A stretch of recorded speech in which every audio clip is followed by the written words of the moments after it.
Hey there, my name is Olumayowa Olowiyo.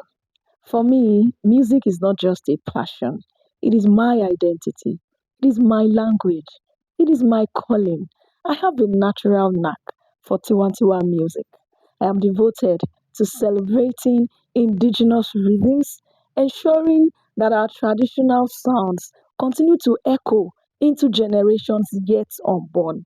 I am a researcher of Yoruba indigenous music, a cultural music advocate, a performer, and a music director, an Oriki and traditional chant enthusiast.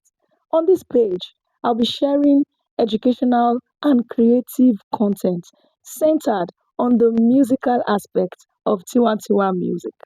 Rhythm, patterns, song structure, vocal techniques, instrumentation, and performance styles.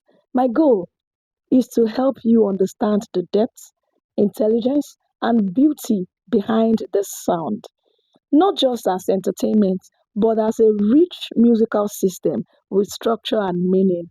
Whether you're a musician, whether you're a student, or even a researcher or a lover of indigenous music, this space is for learning. It's for appreciation and growth.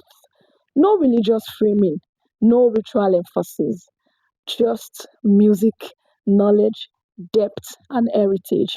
You're welcome on board. Let's explore rhythm. Let's preserve culture and let's keep the sound alive. This is Tiwantiwa explained through music.